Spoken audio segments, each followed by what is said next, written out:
ya kan, gue harus punya karya gitu ya kan. Terus itu gimana caranya nih? Pertama sih awal nih gue mantep, gue tidur dulu man. Biasanya tuh dari tidur tuh gue bisa bermimpi man, gitu. Mimpinya langsung gue cari, wih dia begini tadi, biasanya begitu man.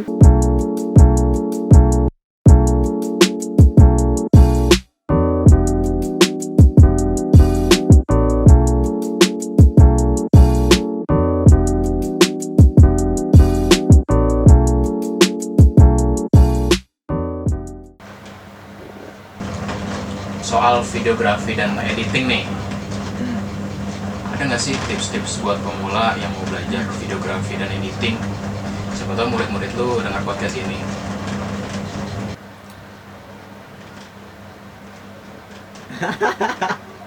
Murid-muridku pasti denger. Nggak, sombong banget. Nggak. Gini. Untuk pemula nih, gue ceritain pengalaman gue pemula gitu dulu ya. Mungkin kali gitu ya. Pemula untuk videografi aja dah. Pas awal itu, gue tuh sebenarnya nggak pakai kamera man. Aslinya nggak pakai kamera. Makanya apa? Kamera HP. Bayangin. Iya, kamera HP. Frame-nya iya, pixel, iya lu tahu semua pasti bilang begitu kan, kayak misalkan frame yang agak jelas lah, apa itulah. Habis itu gue punya rezeki, gue beli namanya GoPro kecil. Itu bukan GoPro Pika kalau nggak salah, 5 ribuan tuh beli buat hunting segala macem. Itu gue coba ya kan, kurang apa gimana ya, padahal orang-orang keren gitu kan. Nah, situ buat soal editing sebenarnya gampang man, dari HP juga bisa gitu. Banyak aplikasi benar-benar yang menjatuhkan seorang editor, kayak misalkan video kelas apa gimana, kayak Viva Video gitu ya kan. Itu menjatuhkan seorang editor yang udah jago sebenarnya, karena efek-efek udah ada kan. Tapi baik lagi, kalau misalkan lu mau bisa ya lu bisa dari awal, jangan dari HP kan. Misalkan lu pakai laptop, kalau nggak pakai PC gitu, awalnya paling pakai Adobe Premiere ya kan kalau buat awalnya. Nah, buat awal nih, buat seorang video editor, lu harus tahu namanya frame ya kan. Terus jangan cahaya, jangan lupa. Terus kamera lu pakai apa ya kan, lensanya berapa, itu sih. Nah, habis itu situ juga ada namanya teknik pengalihan gambar biasanya ya kan. Lu maunya gimana ya kan, apa kalau lu di jobnya ada job wedding tuh kayak gimana, lu cari deh misalkan di browser tuh ada namanya tuh kayak teknik pengambilan buat acara wedding gitu kan. Ya, misalnya dari tilt up, tilt down, panning segala macam, itu pergerakan kamera ya kan. Itu sih, itu man. Gue nih kadang bingung nentuin ide. Gimana sih caranya biar gampang nentuin ide? Apa ada faktor lain yang mempengaruhi dalam nentuin ide? Oh, kalau ide gini sih, kalau buat menurut gue ya, mulai ide ya, gue sih tentuin dari cuaca nih. Kalau misalkan cuaca lagi hujan nih, gue nggak bisa apa, kayak misalkan mikir nih ya kan, gue mau buat ide apa tapi gue lagi boring, nggak tahu ngomong ngapain ya kan. Gue harus punya karya gitu ya kan. Terus itu gimana caranya nih? Pertama sih awalnya nih gue mantep, gue tidur dulu man.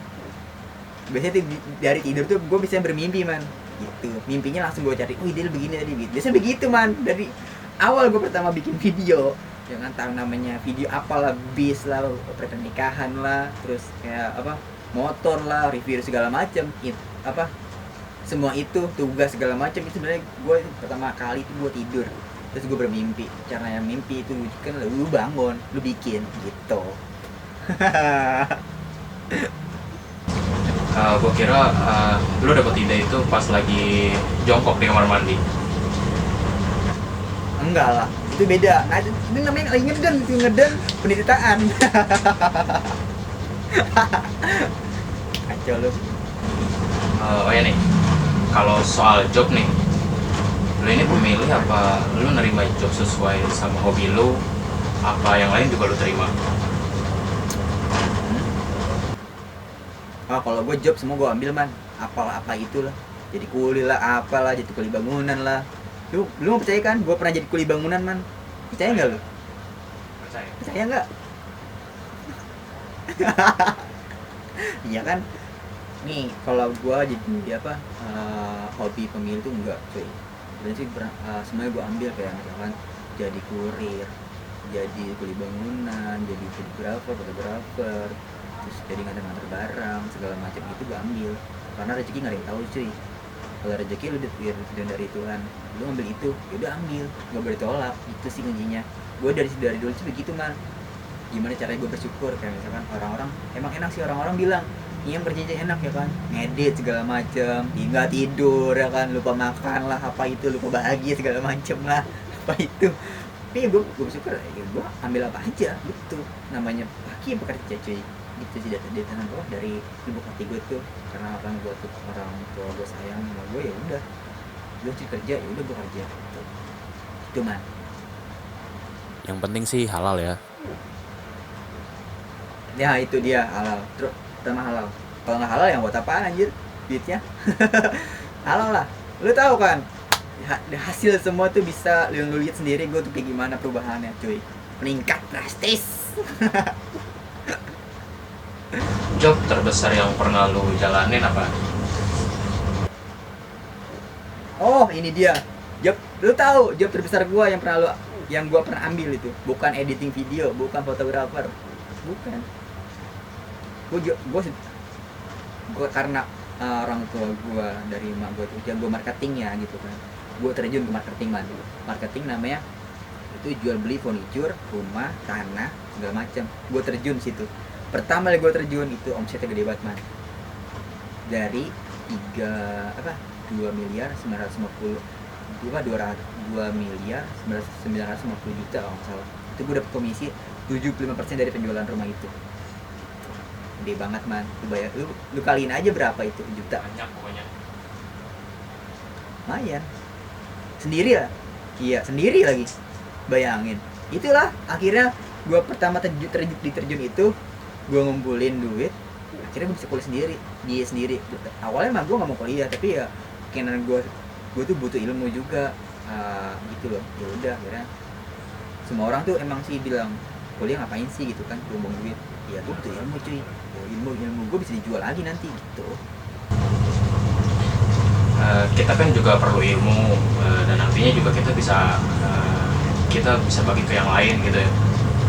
Iya gitu ya kan, misalkan gue bisa jadi dosen juga kan, tapi jangan juga. Gue nggak mau terulang 2 kali di suatu nama pendidikan yang sama, bukan pendidikan sama, di suatu bidang pendidikan terulang 2 kali. Gak mau gue menjadi bos itu aja. Duduk lihai. Pasti kan kalau jalanin kerja itu kayak ada klien-klien yang rese gitu. Lalu gimana tuh cara ngadepinnya? Oh, aduh banyak. Nih, contohnya di bidang itu dah wedding, enggak acara besar gitu kan. Mas, fotonya kurang ini mas, fotonya kurang terang, mas editingnya suaranya begini mas, suaranya nggak ada, mas fotonya nggak ada gitu kan. Itu caranya gimana kita nge-feedback ke mereka ya kan. Kadang sih gue kesel sih, kadang gue matiin HP gitu, kadang gitu. Tapi kalau gimana caranya kita harus sabar, namanya kita kerja sama orang, kita harus terima apa adanya gitu kan. Kita diomelin sama orang, terima apa adanya, karena kita kerja sama orang, kita bukan bos gitu. Apalagi kita udah ngasih dia harapan, kita misalkan hargain segini nih buat videographer, misalkan 5 juta lah hitungannya ya kan. Gitu kan kerja dia ini hasilnya begini ya, tapi pas dilihat kok hasilnya beda sama yang dia udah lihat sebelumnya gitu. Kita nggak boleh begitu, kita harus semaksimal mungkin harus sama. Terus kalau misalkan ada yang misalkan kurang ini segala macam, ya kita harus terima apa adanya karena dia raja, kita harus layani gitu. Tapi ada juga yang kayak misalkan kesel banget, ada. Jadi intinya kita kalau kerja harus WFH, work from home.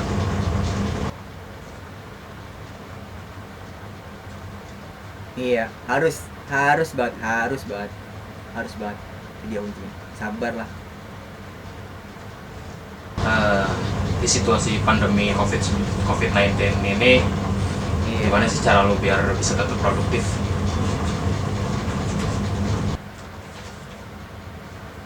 Oke, ini dia pertanyaan yang sebelumnya sih orang-orang nanya ke gue begitu sebelum lo gitu.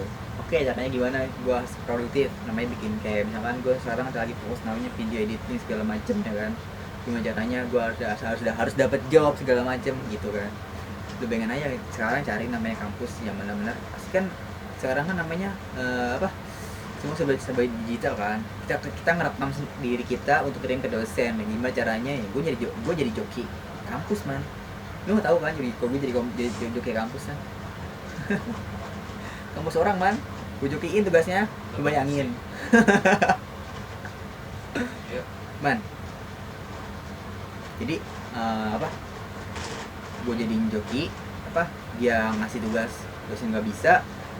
Habis itu gue kerjain. Tapinya tuh gini man, apa tugas itu berbobot ya kan, karena di semester akhir ya kan, semester 7, 8, 5 itu bikin video gimana caranya itu editing bagus banget ya kan.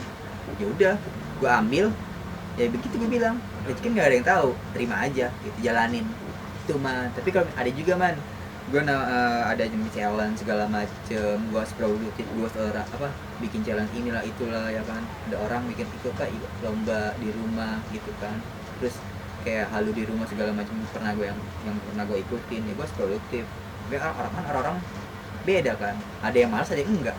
Itu sih kembali ke diri masing-masing sih, dia dari dia sendiri.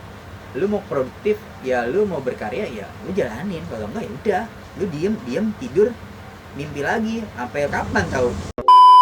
Kapan nih kita bikin film lagi? Pertanyaan yang sangat bagus sekali. Kita bikin film lagi habis pandemi corona, kita bikin. Sebenarnya kita sebelum pandemi corona kita harus bikin kan itu kan. Kita namanya harus bikin yang lu bilang tadi, kita seorang apa? Lu seorang murid gua seorang guru, tiba-tiba sekampus gitu. Ini kan ada judulnya, cerita kita di sini. Itu sih sebenarnya sih pengen banget gue sebenarnya tuh cepet-cepet, tapi apa virusnya cepet banget masuk ke Indonesia, jadi ya gimana bikinnya gitu. Semua orang nggak bisa ngapa-ngapain, semua dirumahkan, apalagi kayak pekerja segala macam, dan di PHK di rumah, ada yang di segala macam lah gitu. Virus corona emang bala banget ya. Kembali lagi gimana ya, asu.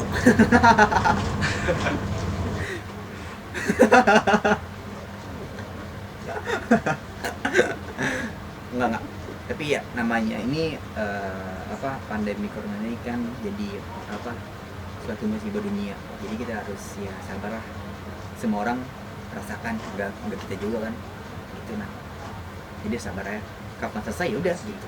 Ya semoga cepat selesai dah biar kita lanjut film lagi. Amin. Iya ya haruslah, itulah harus berjalan. Kalau enggak ya gimana, kita kan namanya seorang anak produktif yang di kampus ya kan. Lu tahu kan namanya jalan sama cewek ya jarang ya kan, bener kan. Kita kemana-mana bikin film, bikin tugas, nyari konten ya kan gitu. Lu tahu sendiri dari semester awal lu udah tahu semua nih ya kan, biar tahu kalau misalkan gue tuh di kampus tuh gimana bikin film cuy, nggak semana-mana yang lu kira. Makanya lu berpikir dari yang lu denger nih, lu berpikir jangan jadi cerita orang, dari diri sendiri, lu percaya diri sendiri gitu.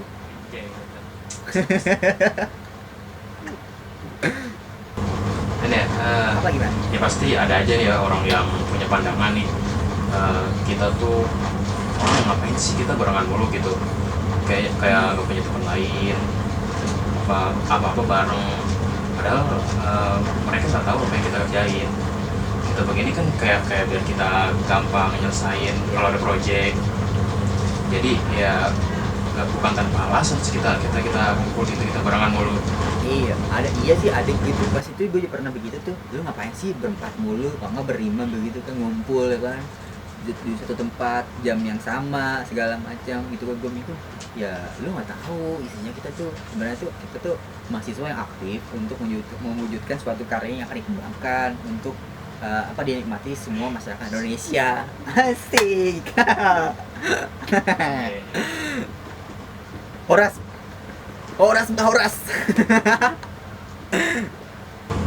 Ya intinya jadi kita nongkrong tuh ya nggak cuma nongkrong doang, tapi kita bisa produktif. Iya, produktif cuy. Kita tuh lu harus tahu kita tuh produktif. Kita tuh sebenarnya kita juga sebenarnya mencari mahasiswa yang aktif juga, kita ajak ya kan, kita kita cari tahu dia tuh di siapa, kita ajak. Kadang kita juga begitu cuy, lu harus tahu semua. Jadi ya kalau misalnya mau bergabung sama kita juga nggak apa-apa sebenarnya, kita berkarya bareng ya kan, dapat duit bareng, ya itu enaknya bareng man. Bareng Apa sih bisa? lah. Bareng-bareng. Enggak bisa lah. Suksesnya bareng. Oh kalau berhasilnya mah sama Iya. harus bareng-bareng.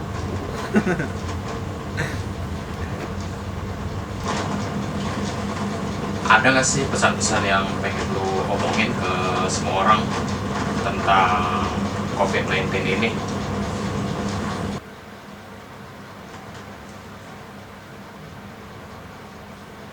Oh, pesan-pesannya ya kita semua warga Indonesia, seluruh dunia ya kan, jaga kesehatan. Pertama jaga kesehatan ya kan. Jaga keluarga kalian dari semua kan pandemi ini banyak banget tuh kejahatan ya kan, kayak misalkan napi dibebasin ya kan, itu banyak banget bahaya banget, ada yang dari belakang. Itu namanya ya kita harus saling menjaga lah, mengingatkan satu sama lain ya kan, untuk jangan keluar rumah malam. Tuh ingat, jam 7 pulang. Ngapain juga kan, keluar juga sendiri, nggak boleh boncengan. Bagi yang udah pacaran itu nanti dulu, nggak boleh naik motor bareng.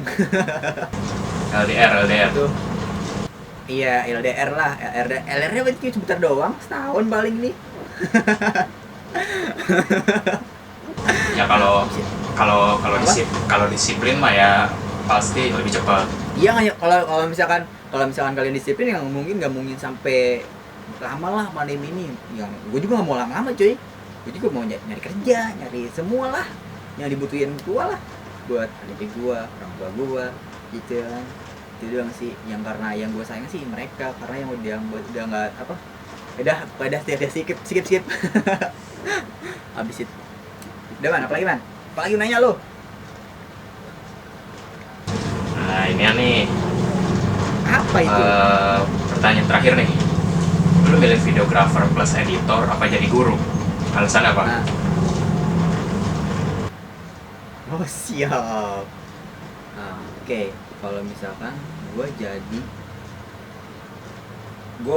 bingin nih, kalau misalkan kasih gue nih enak jadi guru sih sebenarnya. Itu alasannya kenapa tahu? Nggak pusing. Emang sih kata gue bilang pertama pusing, tapi pusing jadi editor cuy, asli. Jadi editor pusing, lu harus buat konten ya kan, tapi lu nggak tahu dasarnya gimana, tapi nggak dikasih dasarnya, kan kayak anjing. Maaf. Abis itu gini, alasannya lagi tuh enak tuh jadi guru, asli. Lu bisa ketemu adik-adik kecil ya kan, masih imut-imut, apalagi kalau masih cantik gitu kan, jadi ada gemes. Bohong, Niam nggak begitu kok. Niam setia orangnya, tapi kesetiaan itu ditinggal seseorang. Wah, shit man. Kalau misalkan gue jadi editor, Ini apa nggak apa-apa, sebar. Ini Nih, ini bukan misalkan, podcast curhat coy. oh iya Mam. Kalau nih bentar. Kalau misalkan gue jadi seorang videographer plus editor, enaknya, belum tahu enaknya, bedanya di guru jadi editor sama videographer, harga man, itu man. Kalau guru harga kecil tapi dihargai man, itu jadi pahlawan tanpa tanda jasa ya kan. Lu jadi videographer lu dapat duit gede, emang gede, tapi lu nggak dihargain sih, tuh diinjek-injek, namanya dikatain anjing semua lah. Itu udah pernah gua serius sampai di telepon, dicaci maki di depan orang lah, lu gimana ngambil gambarnya lah, itulah. Tapi itu udah ada motivasi gua, karena kenapa gua nggak bisa itu. Di situ gua belajar. Makanya kadang-kadang yang suka ngomelin gua tuh, ya gua ambil jalan misalkan gue ngambil negatifnya, gue ngambil plusnya. Oh, kurang ini, gue belajar dong gitu, gimana caranya gue harus bisa gitu, dan gimana caranya gue gak bisa diomelin gitu. Dari pengalaman itu gue bisa semua kesimpulan, dan apa akhirnya sekarang tuh kayak gimana caranya ngadepin orang-orang yang begitu tuh. Cara ngadepinnya gimana tuh? Ngadepinnya sabar tuh, Sabar. sabar kuncinya, sabar lu apa namanya, legowo asli itu legowo banget ngadepin orang begitu, legowo banget. Kalau lu legowo ya udah lu mati di situ gitu loh, udah cut semua. Kayak misalkan lu apa ada timbal baliknya, lu emosi ke dia gitu kan, lu nggak bakal dipakai tahun depan sama dia gitu, legowo aja.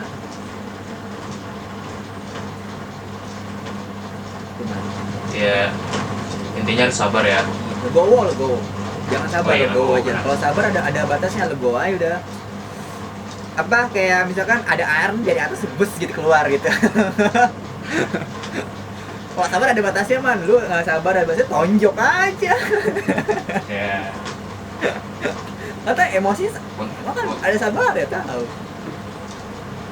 Untung aja ini negara hukum sih. Untungnya negara Iya, hukum ini. kalau enggak gue tonjok lu man. Ya nggak bercanda man. Oke, cukup sampai di sini obrolan kita. Oke, thank you. Semoga pandemi ini cepat kelar biar kita Oke, bisa amin. kegiatan normal lagi. Biar kita bisa berkayar lagi ya kan. Amin. Untuk kayak apa bulan-bulan berikutnya, bulan-bulan sebelumnya. Amin. Bikin film segala macam lah itu. Semangat cuy. Semangat. Udah. Semangat. Stay safe di rumah aja untuk sementara. Sampai jumpa dan Apa tuh? salam. Oke, salam bulur karena gue masih sebulur yang bijak dan pintar dan semuanya jenis semuanya. Oke, semuanya assalamualaikum. Sip. Oke, buat Waalaikumsalam. teman-teman Lokman.